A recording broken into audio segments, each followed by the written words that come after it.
এখানে আমি যেটা বলতে চাচ্ছিলাম যে ইনকিলাব মঞ্চের যে বিষয়বস্তুটা ছিল দাবি আদায়ের এবং ন্যায়ভিত্তিক সমাজ প্রতিষ্ঠা রাষ্ট্র প্রতিষ্ঠার একটা লক্ষ্য নিয়ে হাদি এটা করছিল। তা হাদির অনুপস্থিতিতে হাদির যে চাওয়া পাওয়াটা সেইটা কেন যেন মনে হচ্ছে যে একটা রাজনৈতিক চাওয়া পাওয়া হচ্ছে একটা রাজনৈতিক দলের চাহিদা এবং সেই মাফিক পরিচালিত করার দিকেই বেশি ধাবিত হচ্ছে। কারণ হাদির বিচার বাংলাদেশের আমরা সবাই চাই এবং একদম। বিচার সর্বোচ্চ শাস্তিটাই আমরা চাই, তড়িৎ গতিতে আমরা চাই। কিন্তু নির্বাচনটাও তো বাংলাদেশের প্রয়োজন আছে। এখন এই বিচার না হলে নির্বাচন হবে না, মানে হাদির মোটা বিচার না দাগে হলে যেটা নির্বাচন। আমরা মানে এভাবে বলতে পারি যে ওসমান হাদি হত্যার বিচার এদেশের প্রতিটা বিবেকবান মানুষই চাইবেন, কারণ যে চাইবে। পরিমাণ জানাজাতে মানুষ হয়েছে তার জন্য কেঁদেছেন। কিন্তু নির্বাচনের বিপরীতে আসলে যেন এই বিচারটাকে দাঁড় না করানো হয়, কারণ সুষ্ঠু না করানো বিচারের হয়। একটা প্রয়োজন আছে এখানে, যাতে পরবর্তীতে এমন ঘটনা না ঘটে। আপনি আছেন না আমাদের ঘটে। সঙ্গে, জনাব এলাহি নওয়াজ খান, আপনি যদি শেষ মন্তব্যটা যুক্ত করেন, কারণ ঐক্যবদ্ধতার জন্য আস্থার প্রয়োজন, রাজনৈতিক দলগুলোর মধ্যে সে আস্থা কি আছে? আমি যে কথাটা বলতে চাই সেটা হলো যে সাধারণত ঐক্যের জায়গাটা থাকে হলো জাতীয় স্বার্থের ব্যাপারে, একদম। এবং আমার জাতীয় স্বার্থ কোনো বৈদেশিক শক্তি দ্বারা যদি কী হয় হুমকির সম্মুখীন হয়, তখন ঐক্যবদ্ধের ব্যাপারটা সামনে চলে আসে। এবং ভারতের দিকে আপনি তাকান যে ভারতে তারা নানা ইস্যুতে এবং ইভেন বাংলাদেশ ইস্যুতে, পাকিস্তান ইস্যুতে, চীন ইস্যুতে তারা কিন্তু ঐক্যবদ্ধ। অথচ কংগ্রেস এবং বিজেপি অন্য পার্টি পরস্পর কিন্তু প্রতিদিনই নানা ইস্যুতে ঝগড়া করছে, আভ্যন্তরীণ ইস্যুতে। আমরা একটা গণতান্ত্রিক রাষ্ট্র এবং সমাজ প্রতিষ্ঠা করতে গেলে একে অপরকে সমালোচনা করা এটা অতি স্বাভাবিক। আপনি দেখেন যুক্তরাষ্ট্রে মানধানী যখন নিউ ইয়র্কের মেয়রের প্রার্থী হলেন, তখন কিন্তু ডোনাল্ড ট্রাম্প এহেন কোনো সমালোচনা যে করে নাই, কিন্তু যখন সে বিপুল ভোটে নির্বাচিত হয়ে গেল, তখন আপনি দেখলেন তাকে কিন্তু তাদের হোয়াইট হাউসে তাকে কিন্তু আমন্ত্রণ জানানো হয়েছে, পাশে তার দাঁড়িয়েছিল সাথে বামদানি, ছবি তোলা হ্যাঁ, হয়েছে। একদম। এইটাই হলো ডেমোক্রেসির সৌন্দর্য, এইটাই হলো ডেমোক্রেসির মূল স্পিরিট। আমরা ওই স্পিরিটের জায়গায় থাকতে পারছি কিনা এটা হলো গুরুত্বপূর্ণ। কারণ আমরা লক্ষ্য করেছি যে বৈদেশিক নীতির ক্ষেত্রে আমরা এক এক দল যখন ক্ষমতা আসে এটা পরিবর্তন হয়ে যায়, এবং জাতীয় ঐক্যের ব্যাপারটা তখন থ্রেটেন হয়ে যায়, এবং আমরা এক অপর বিচ্ছিন্ন হয়ে যাই। যেমন ভারত ইস্যুতে আমরা যেমন আমার ইমিডিয়েট নেইবার, আমরা 3 দিক দিয়ে ভারত দ্বারা পরিবেষ্টিত, কিংবা অন্যভাবে বলি যে বাংলাদেশ ভারতের 3 দিক দিয়ে আছে। সুতরাং এই যে আমরা সুতরাং নানা কারণে আমরা থ্রেটেন, এক্ষেত্রে কিন্তু আমরা ঐক্যবদ্ধ না। কারণ আমাদের মধ্যে একটা দল আছে, তারা মনে করে যে ভারত তাদের একমাত্র। এবং আপনি দেখবেন যে বাংলাদেশে 15 বছর যে ফ্যাসিবাদী শাসন, সেটা কিন্তু কংগ্রেসও কখনো নিন্দা জানায় নাই। কংগ্রেসও সমর্থন করেছে, বিজেপি সমর্থন করছে, সবাই সমর্থন করেছে। তার মানে কি যে ভারতের জিওপলিটিক্যাল স্বার্থে বাংলাদেশকে তার খুব দরকার, তার গিভের মধ্যে রাখতে হবে। এই অর্থে কিন্তু এখানে ডেমোক্রেসি থাকলো কি থাকলো না, মানবাধিকার থাকলো কি থাকলো না, এটা কিন্তু ভারতের রাজনীতিবিদদের বিবেচ্য বিষয় দাঁড়ায় না। তারা কিন্তু তার স্বার্থে এক জায়গায় ঐক্যবদ্ধ থাকে। আমাদের ঐক্যবদ্ধের ব্যাপারটা ওই রকম জায়গায় এটা নিতে পারি কি না, সেই চেষ্টাটা চলতে পারে, কিন্তু দুর্ভাগ্যজনকভাবে সেটা আমাদের হচ্ছে না কখনো। এবং খুব চমৎকার একটা অবজারভেশন আপনি দিলেন। আমি এই রেশ ধরে একটা খবর একটু অধ্যাপক ডক্টর মোহাম্মদ হাসনাত আলী আপনার কাছে শোনাতে চাই, যে প্রতিবেদনটা আজকে আমরা তৈরি করেছি। প্রতিবেদনটা অনেকটা এরকম ছিল যে বাংলাদেশের সামনে যে সংসদ নির্বাচন, সেই নির্বাচনে তারেক রহমানের নেতৃত্বে বিএনপি ক্ষমতায় আসছে বলে বিশ্ব গণমাধ্যম একটা ধারণা করছে। ফলে পরবর্তী সরকারের উপর কৌশলগত বিষয়ে চাপ বাড়াতে পারে বৈশ্বিক এবং আঞ্চলিক পরাশক্তিগুলো। বিশ্লেষকরা বলছে নিরাপত্তা নিয়ে শঙ্কিত পার্শ্ববর্তী দেশ ভারত, ওদিকে আঞ্চলিক নিরাপত্তায় গুরুত্ব দেবে তারা, এটা বলা হচ্ছে। আর এক প্রতিবেশী চীন, তাদের টার্গেট হচ্ছে তিস্তা মহাপরিকল্পনা বাস্তবায়নে অগ্রাধিকার, আর ইন্দো প্যাসিফিক অঞ্চলে অবস্থান সুদৃঢ় করতে বাংলাদেশে অবশ্যই পাশে চাইবে যুক্তরাষ্ট্র। তার মানে বোঝা যাচ্ছে গ্লোবাল ভিলেজে বাংলাদেশ একটা স্পটলাইটের মধ্যে আছে। অনেক বড় একটা দায়িত্ব হবে নির্বাচিত সরকারের, কারণ প্রত্যেকটা পরাশক্তির যে স্বার্থ এবং সেই স্বার্থের সাথে একটা কৌশলগত সম্পর্ক রক্ষা করে বাংলাদেশকে এগিয়ে যেতে হবে, কারণ সবার আগে বাংলাদেশ, এরকম একটা ন্যারেটিভ বিশ্বাস আমরা তৈরি করতে চাই অন্তত। কতটা কঠিন এবং কিভাবে সেটা সম্ভব আসলে? ধন্যবাদ আপনাকে, ধন্যবাদ জানাচ্ছি ৭১ টেলিভিশনের দর্শক শ্রোতা যারা দেখছেন এবং আমার সহ আলোচক যারা আছেন তাদেরকে। দেখেন, আপনি চমৎকার করে বলছিলেন যে বাংলাদেশ সমস্ত আন্তর্জাতিক বিশ্বের একটা কেন্দ্রবিন্দুতে রয়ে গেছে। নিঃসন্দেহে এটি ভালো দিক, আমি খারাপ কিছু মনে করি না, কারণ দীর্ঘদিন আন্তর্জাতিক সম্প্রদায় বাংলাদেশের অগণতান্ত্রিক একটি ব্যবস্থাপনা নিয়ে তাদের মধ্যে এক ধরনের অসন্তুষ্টি ছিল, এবং ভারত পার্শ্ববর্তী দেশ তারা সবসময় আমাদেরকে কবজায় রাখতে চায়, করায়ত্ত করতে চায়, এবং তারা শুধুমাত্র একপাক্ষিক সুবিধা আদায় করার জন্য যা যা করার তাইটাই তারা করেছে। এবং বিগত 15 বছর বা 17 বছর যে সরকারটি ক্ষমতায় ছিল, তারাও আমাদের দেশের মানুষের স্বার্থকে বিসর্জন দিয়ে তারা, যেহেতু ভারত একতরফা ভাবে আওয়ামী লীগকে ক্ষমতায় রাখার যে একটি বন্দোবস্ত, অবৈধ বন্দোবস্ত, সেটার একটা লেজিটিমেসি দেওয়ার চেষ্টা করেছে। এই জন্য বাংলাদেশ সরকারও কোনো স্বার্থের দিকে না থেকে, আমার পদ্মায় পানি আসলো কিনা, গঙ্গা চুক্তি পানি আসলো কিনা, ফারাক্কা বাঁধ খুললো কিনা, তিস্তায় পানি আসলো কিনা, এগুলো নিয়ে তাদের কোনো মাথা ব্যথা নেই। বরং যখন চায়না যখন বন্ধুত্বের হাত বাড়িয়ে দিয়ে তিস্তা প্রজেক্টটা করার জন্য, তাদের অর্থায়ন করার জন্য প্রজেক্ট জমা দিল, তখন ভারত সেখানে বিরোধিতা করলো, এবং আমাদের সরকারও সেখানে যে সেই বিরোধীদের কাছে মাথা নত করলো। একদম। ভারতের মূল টার্গেটই হলো আমাকে করায়ত্ত করা এবং আমাদেরকে শোষণ করা এবং আমাদেরকে কবজায় রাখা।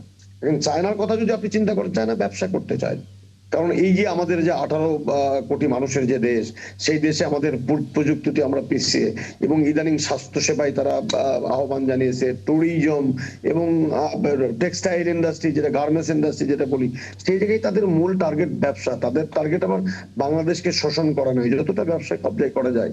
আর আপনি যদি নিজে জানেন যে চায়নার সাথে আমেরিকার কিন্তু একটা দীর্ঘদিনের একটা বৈরিতা আছে, এটা বাণিজ্যিক বিরোধ আমরা বলি, বাণিজ্যিক যুদ্ধ যেটা বলি, সেই জায়গাতে আমেরিকা চাই যে কখনো যেন চায়না যেন আধিপত্য বিস্তারটা করতে না পারে। ইদানিং আরেকটা জিনিস আপনি খেয়াল করছেন কিনা আমি জানি না, তুরস্কের কিন্তু একটা ইন্টারেস্ট বাংলাদেশকে নিয়ে। হ্যাঁ, হ্যাঁ, আমরা জানি যে তুরস্কের একটা ইন্টারেস্ট, এটা একটা খুবই চমৎকার। তুরস্ক কিন্তু ন্যাটোর সদস্য। জি। দেখেন, তুরস্ক নিয়ে অনেকগুলো কথা হয়েছে, তুরস্কর সাথে পাকিস্তানের একটা চমৎকার সম্পর্ক। তুরস্ক সিরিয়াতে কিন্তু তাদের একটা বলা হয় যে তাদের একেবারে মুখী সরকার সেখানে ক্ষমতায় রয়ে গেছে। এখন তুরস্ক চাই বাংলাদেশে যদি তাদের মুখী একটি সরকার, বা যদি তুরস্ক ইসলামপন্থী বা আমাদের ব্রাদারহুড বা তুরস্কের যে ইসলামী দলটি ক্ষমতায় আছে, তাদের ভাবাদর্শের কোন সরকার যদি প্রতিষ্ঠা করা যায় বাংলাদেশে, তাহলে তারা কিন্তু আরো একটা নতুন করে একটা ইসলামিক জগতে, তারা একদিকে এশিয়া আর একদিকে তারা ইউরোপ, এই যে বিষয় আরব, এই বিষয়গুলো নিয়ে তারা কিন্তু এক ধরনের আগ্রহ দেখাচ্ছে। তবে আমি যেটা মনে করি, আপনি যে কথাটা বললেন যে কতটা সহজ, মোটেই সহজ নয়। তবে এক্ষেত্রে তারেক রহমানের কাছে আমাদের প্রত্যাশার জায়গাটুকু থাকবে যে ওনার বাবা শহীদ রাষ্ট্রপতি জিয়াউর রহমানের যে পররাষ্ট্র নীতিটা উনি ফলো করতেন, যে আমাদের কেউ প্রভু থাকবে না বিদেশে, কিন্তু আমাদের বন্ধু থাকবে। আমি মনে করি এই একটা নীতি যদি পালন করা যায়, তাহলে যেরকম শহীদ রাষ্ট্রপতি জিয়াউর রহমান আমরা জানি যে সার্ক গঠন করে উল্টা প্রেশার তৈরি করেছিলেন, পাল্টা প্রেশার তৈরি করেছিলেন ভারতের উপরে, সেই সার্ককে কার্যকরী করা বা সার্কের আদলে যদি আরো কিছু করা যায় সেগুলো করা, এবং পাশাপাশি সবাইকে শত্রু না ভেবে বা কোনো একক রাষ্ট্রের প্রতি বাংলাদেশকে একেবারেই নতজানু না করে, বরং বাংলাদেশের জনগণ, বাংলাদেশের ভূখণ্ড, স্বাধীনতা সবকিছুকে সমুন্নত রেখে ব্যবসায়িক স্বার্থ বা পারস্পরিক স্বার্থ বা বাংলাদেশের মানুষের আর্থসামাজিক উন্নয়নের যে স্বার্থের জায়গাগুলো আছে, সেগুলো নিয়ে আমরা ভারতের সাথেও কাজ করতে পারি, চায়নার সাথেও কাজ করতে পারি, আমেরিকার সাথেও কাজ একদম, করতে মানে পারি। এই যে কথাটা আপনি বলেছেন, যেটা শহীদ রাষ্ট্রপতি জিয়াউর রহমান হয়তো বিশ্বাস করতেন, যেটা আপনি বললেন যে আমাদের বন্ধু থাকবে, কিন্তু আসলে পার্শ্ববর্তী দেশ বা বড় পরাশক্তি যতই হোক না কেন, তারা আমাদের প্রভু হতে পারবে না। আমি এলাহি নওয়াজ খান, আপনি কিন্তু আলাপের মধ্যে আছেন, যে কোনো বিষয়ে আপনি কথা বলতে পারেন। আমি একটা অ্যাডভোকেট আসিফ আশরাফ পাপিয়া, আপনার একটা মন্তব্য নিতেই চাই। মানে আমাদের একটা সমস্যা হচ্ছে, যুদ্ধ পরবর্তী যে নতুন বাংলাদেশ তৈরি হচ্ছে, এবং সেই সময় থেকে শুরু করে এখন পর্যন্ত এই যাত্রাতে আমরা দেখতে পাচ্ছি কোনো একটি পক্ষ মনে করে তাদের একমাত্র বন্ধু ভারত, কোন একটি পক্ষ মনে করে তাদের একমাত্র বন্ধু পাকিস্তান। কিন্তু এমনটা খুব কমই দেখা গেছে যারা খুব আত্মবিশ্বাসের সাথে বলছে যে সবাই আমাদের বন্ধু এবং আমাদের স্বার্থটা সবার আগে। আপনার কি মনে হয় নতুন যেই বাংলাদেশটা আমরা বিনির্মাণ করতে চাচ্ছি, সেখানে এই ধ্যান ধারণাটা শক্তভাবে স্থাপন করা সম্ভব? করতে গেলে আসলে কি কি বাধা আসতে পারে? এইটা তো শক্তভাবে স্থাপন করতেই হবে, কারণ ভারত যে সুপ্রতিবেশী সুলভ আচরণ তার পার্শ্ববর্তী কোনো রাষ্ট্রের সাথে করে নাই, এটা ঐতিহাসিকভাবে সত্য, এটা চিরন্তন সত্য একটা কথা।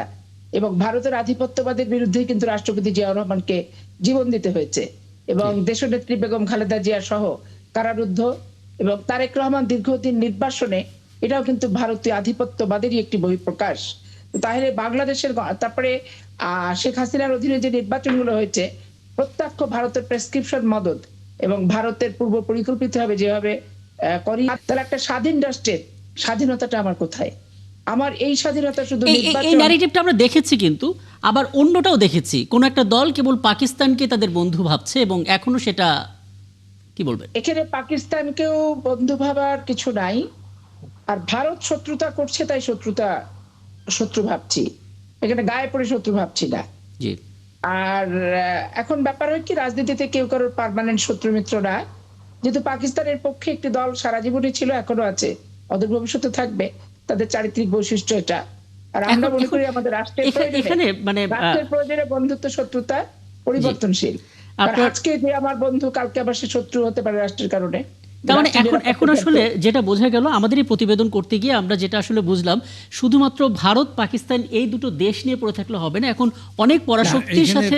জি জি, এইখানে একটা বিষয় আছে, সেটা হলো আপনি দেখেন যে ভিয়েতনাম যুদ্ধে, জি, ভিয়েতনামের সঙ্গে আপনার মানে সাংঘাতিকভাবে জড়িত ছিল চায়না, কিন্তু পরবর্তীকালে কিন্তু সেই ভিয়েতনামের সাথে চীনের যুদ্ধ হয়েছে তার স্বার্থে, একদম। বুঝছেন না? এবং আপনাকে বলি, এখন যে আমেরিকা হাজার হাজার লক্ষ লক্ষ টন নাপাম বোমা ফেলেছে ভিয়েতনামে, এখন পরবর্তীকালে সেই আমেরিকার সাথে ভিয়েতনামীদের সম্পর্ক সুন্দর হয়েছে। এখন সেমিকন্ডাক্টর ইন্ডাস্ট্রি চলছে আসলে। এবং আপনি দেখবেন যে দ্বিতীয় মহাযুদ্ধের সময়ে দ্যাগল ব্রিটেনে আশ্রয় নিয়েছিলেন, ব্রিটেন থেকে আশ্রয় দিয়েছিল। যখন ফ্রান্স মুক্ত হলো, তখন কিন্তু ওই ফ্রান্স এবং ব্রিটেনের মধ্যে যে বৈরিতা, সেটা কিন্তু রয়েই গেল। মানে এক ধরনের মানে উন্নাসিকতা ফরাসিদের আছে ব্রিটিশদের ব্যাপারে, কিন্তু তারা কিন্তু মানে এই যে সাহায্য করেছে, আশ্রয় দিয়েছে, এই জন্য তারা গোলামের পরিণত হয় নাই। পৃথিবীতে এরকম অনেক নজির আছে। কিন্তু সুতরাং ৭১ সালে যুদ্ধকে কেন্দ্র করে আপনি ভারতীয় ন্যারেটিভ অনুসারে সবসময় আমাদের সম্পর্ককে আমাদের ভারতের সঙ্গেই থাকতে হবে, অন্য কোথাও থাকতে পারবে না, এটা হতে পারে না। যদি কেউ পাকিস্তান কিংবা অন্য যে কোনো দেশ সম্পর্ক হতে পারে, সেক্ষেত্রে ইন্ডিয়ানরা মনে করতে পারে যে পাকিস্তান সাথে সম্পর্ক রাখা মানে পাকিস্তানপন্থী হয়ে গেলাম। নট দ্যাট, সেটা হতে পারে না। কেন হবে সেটা? কারণ 11 সময় এমন কোনো টেকনিক কি আছে, এমন কোনো ফরেন পলিসি বা এমন কোনো কূটনৈতিক পদক্ষেপ নেওয়া যায় যেখানে ভারতের সাথে আমরা আমাদের ভারতের সাথে আমি প্রশ্নটা শেষ করি, মানে ভারতের সাথে সম্পর্কটা এই পর্যায়ে থাকবে যে দুজনের দিকে একটা উইন উইন সিচুয়েশন, শত্রুতা থাকবে না, আবার অন্যান্য দেশের সঙ্গেও সেই সম্পর্কটা আমাদের জারি রাখতে হবে। আমি যেটা বলি সেটা হলো যে ভারতের সাথে আমাদের কোনো শত্রুতার সম্পর্ক আমরা করি না। আমরা চাই আমরা চাই ভারত আমার উন্নয়নের সাথী হোক, সেটা আমার প্রতিবেশী, বৃহৎ প্রতিবেশী, এবং সে জনসংখ্যায় অনেক বেশি বড়, মানে আয়তনে অনেক বড়, জনসংখ্যায় বড়, অর্থনীতিতে বড়, স্বাভাবিকভাবে সে তার প্রতিবেশী রাষ্ট্রের উন্নয়নের সহযোগী হতে পারে, কিন্তু গোলাম হতে পারে না। একদম। আমি এই জায়গায় একটু মানে অধ্যাপক হাসনাত আলীর কাছে একটু জানতে চাই, মানে চীন, তাকে বলা হচ্ছে এই মুহূর্তে গোটা বিশ্বে একটি দেশে যে পরিমাণ রিজার্ভ থাকে সেরকম র্যাঙ্ক করলে চীন হচ্ছে সবার উপরে, এবং বাণিজ্য যুদ্ধে চীন যে কতটা উপরে সেটা খোদ আমেরিকা আঁচ করতে পারে দেখেই তারা আসলে নানামুখী ফরেন পলিসি এবং বিজনেস ডিল তারা করছে। চীনের সাথে বাংলাদেশের সম্পর্কটা যদি সুদৃঢ় করা যায় ব্যবসায়িক দৃষ্টিকোণ থেকে, এবং একটি কথা আপনি বলছিলেন তিস্তা ইস্যুতেও, সেটা আসলে কতটা বাংলাদেশের জন্য লাভজনক হবে এবং অন্যান্য পরাশক্তিগুলোর সাথে কতটা ভারসাম্য থাকবে? দেখেন, আপনাকে একটা ছোট করে কথা বলি। জি, তিস্তা প্রজেক্টে যখন চায়না যখন অর্থায়ন করতে চায়, ভারত বিরোধিতা করে এবং তারা আগ্রহ দেখায় যে আমরা করবো। আমি ছোট করে একটা উদাহরণ দিই, যে সিরাজগঞ্জ থেকে বগুড়া যে রেল প্রজেক্টটা হওয়ার কথা, সেই রেল প্রজেক্টে ভারত অর্থায়ন করার কথা। গত 15 বছরে কি 1 টাকা অর্থায়ন করেছে? অথচ এই একটা রেল প্রজেক্ট পুরো নর্থ বেঙ্গলের সাথে, আপনি সকালে মহাস্থান মাজার হাটে যে সবজিটা উৎপাদিত হয়, সেটা গোটা নর্থ বেঙ্গলের সাথে ঢাকার একটা কানেক্টিভিটি করতে পারতো ওই একটা জায়গায়, সে কিন্তু করেনি। আপনি যদি বাংলাদেশের উন্নয়ন অংশীদারের কথা বলেন, আপনি চায়না কতগুলো সেতু করে দিয়েছে, কতগুলো রাস্তাঘাট করে দিয়েছে, কতগুলো উন্নয়ন কর্মকাণ্ড করেছে। আপনি জাপানের কথা বলেন, জাইকা, এবং এ পর্যন্ত আমেরিকা কতগুলো আর্থিক সহায়তা করেছে।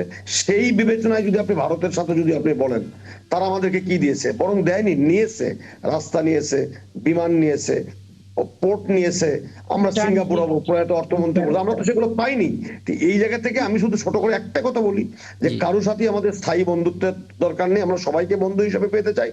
কিন্তু যদি কেউ আমার দেশের স্বাধীনতা, সার্বভৌমত্ব এবং জনগণের স্বার্থের বিপক্ষে দাঁড়িয়ে গণতন্ত্রকে হত্যা করা, ভুলণ্ঠিত করার কোনো ষড়যন্ত্রে লিপ্ত থাকে, তারা তো আমার বন্ধু হতে পারে না। বরং বন্ধু তারাই যারা জনগণ রাষ্ট্রের প্রকৃত মালিক, সেই মালিকানা হরণ করার যারা করে তাদের বিপক্ষে দাঁড়িয়ে জনগণের পক্ষে থেকে যারা জনগণের সাথে থাকবে, সেই সমস্ত রাষ্ট্রের সাথে আমরা তো সম্পর্ক করতেই পারি। একদম। আমরা আপনার- কেন ভারতকে হ্যাঁ, আমরা তো অধ্যাপক ভারতকে শত্রু হাসনাত ভাবতে আলী, চাই না, এই- আমরা ভারতকে বন্ধু ভাবতে চাই। কিন্তু ভারত কেন সীমান্তে আমার ফেলানীদেরকে গুলি করে হত্যা একদম। করে? এবং আজকেও আমরা খবর জানাচ্ছিলাম যে আন্তর্জাতিক যে সীমারেখা সেটা অতিক্রম করে, লঙ্ঘন করে কাঁটাতারের বেড়া দেওয়া হচ্ছে। আসলে পরবর্তী সেটা থামানোর চেষ্টা করা হয়েছে এবং কিছুটা বন্ধ করা গেছে। আমরা মানে মোটা দাগে এটুকুই বলতে পারি যে প্রত্যেকটা দেশের সাথে সুসম্পর্ক রাখা, মেরুদণ্ড উঁচু করা এবং বাংলাদেশ সবার আগে এই ধ্যান ধারণাটা নিয়ে ফরেন পলিসি বা কূটনৈতিক কৌশলগুলো আসলে নির্ধারণ করা, যেটা আসলে ঠিক এই মুহূর্তে নতুন বাংলাদেশের ক্ষেত্রে বড় ভূমিকা রাখতে পারে।